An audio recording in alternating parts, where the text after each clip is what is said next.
I'm Kumi Naidoo, the director of Greenpeace International. As an African, I've seen famine and malnutrition ravage people across Africa. I desperately want, like you, to live in a world where everyone gets the food and nutrition they need to live healthy lives.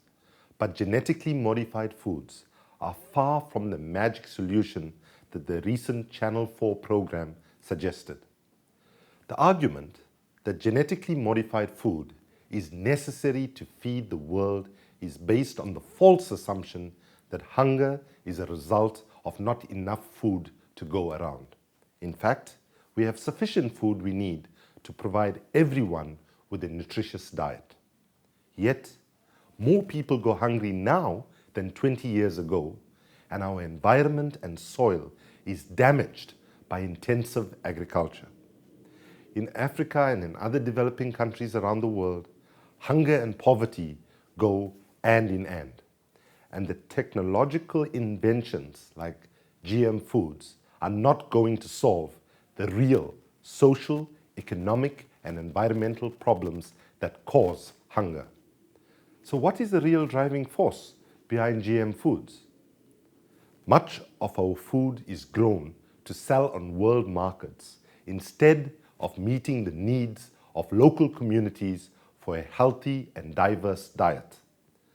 Small family farmers are being driven off the lands, and local people cannot afford to buy what is grown.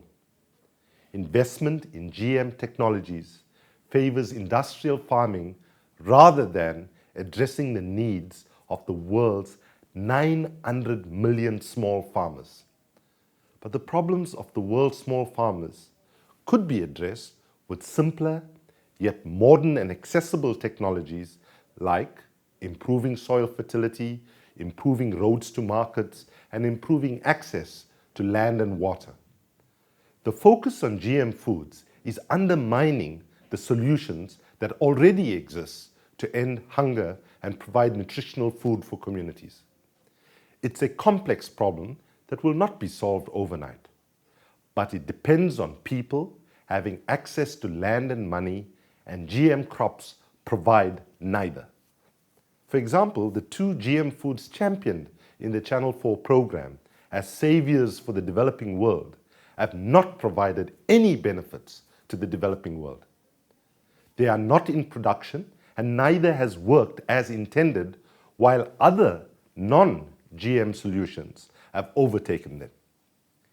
It is the small, poor farmers who are feeding the developing world, and they are able to develop innovative crop solutions and the local environment that are producing results. For thousands of years, farmers have been harvesting their crops and keeping back the best of the seeds for each season to plant the following year, so that farmers get the best crops. This is the way it is still done today over much of the world. And until now, this has kept large corporations out of the basis of our food production. But GM foods come with a patent that locks farmers into paying for seeds every year, as well as the expensive chemicals they are designed to work with.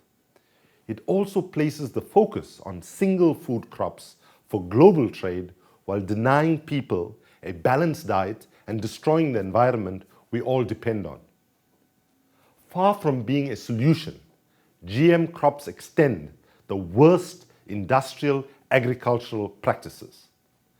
I believe that it is the increased control over global agriculture and increased profits that is a real driving force behind the promotion of GM foods, and not any commitment to the eradication of poverty.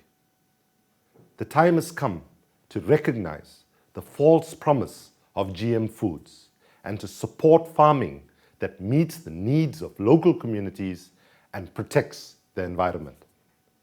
Farming is at the heart of our survival.